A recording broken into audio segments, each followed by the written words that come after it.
بسم اللہ الرحمن الرحیم۔ السلام علیکم مشکرام سننے والے ساتھیوں، سبجیکٹ کورس ہے ہمارا درس حدیث۔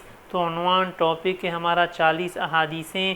تو آج ہم پڑھیں گے حدیث نمبر 11۔ سب سے پہلے اس حدیث مبارکہ کو میں پڑھ لیتا ہوں، آپ غور سے سنیے گا۔ بسم اللہ الرحمن الرحیم۔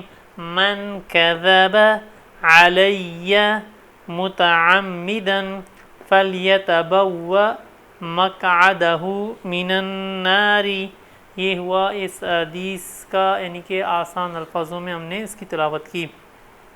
تو من کے معنی ہیں جو شخص، کذبہ یہ اردو میں استعمال ہوتا ہے، یا آپ نے سنا ہوگا کذاب، مثلا قادیانی سب سے بڑا کذاب تھا، جھوٹا تھا، جس نے نبوت کا دعویٰ کیا، کذاب کہتے ہیں سب سے بڑے جھوٹے کو۔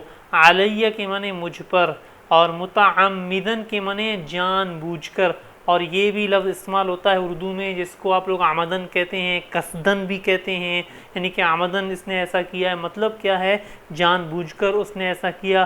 فَلْيَتَبَوَّأْ اسے چھائیے، مقعدہ یہ لفظ بھی استعمال ہوتا ہے لیکن بہت ہی کم استعمال کرتے ہیں، جس کو کہتے ہیں مقعد شریف، یعنی کہ دوبر شریف بھی جس کو کہتے ہیں، یعنی کہ بیٹھنے کی جگہ، ادب کے لحاظ سے ہم یہی کہیں گے بیٹھنے کی جگہ۔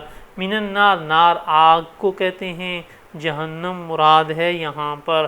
اب یہ حدیث کی لفظی معنی ہوئے، جو اس کا ترجمہ کیا ہے، ترجمہ نیچے میں لکھ چکا ہوں۔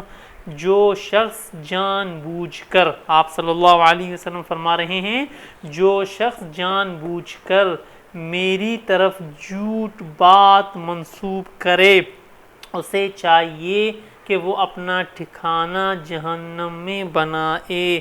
تو یہ زبردست حدیث ہے، جس میں یعنی کہ ہم بغیر سوچے سمجھے اب معاشرے میں دیکھتے ہیں بہت سارے ایسے لوگ ہیں کہتے ہیں شریعت میں یہ ہے، حالانکہ سبجیکٹ بھی ان کا نہیں ہوتا، اور بعض اوقات ان کی جو زبان ہے وہ بہت زیادہ تیز ہوتی ہے، اور قرآن کے بارے میں بھی بسا اوقات یہ کہنا شروع کر دیتے ہیں، بلا جھجک کے فوراً کہنا شروع کر دیتے ہیں بھی قرآن میں یہ ہے۔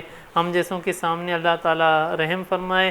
تو بہرحال اس حدیث مبارکہ پر ایسے لوگوں کو غور کریں کہ جس میں آپ صلی اللہ علیہ وسلم فرما رہے ہیں کہ جو شخص جان بوجھ کر میری طرف جھوٹ بات منسوب کرنے کہ وہ شریعت میں ہے ہی نہیں، یا واجہ صلی اللہ علیہ وسلم نے کچھ کہا بھی نہیں ہے، پھر بھی وہ اپنی زبان کو منہ پٹ ہو کر یہ کہنا شروع کر دیتا ہے کہ حدیث میں ہے، یہ ہے، وغیرہ وغیرہ۔ تو آج اتنا ہی کافی ہے۔ السلام علیکم۔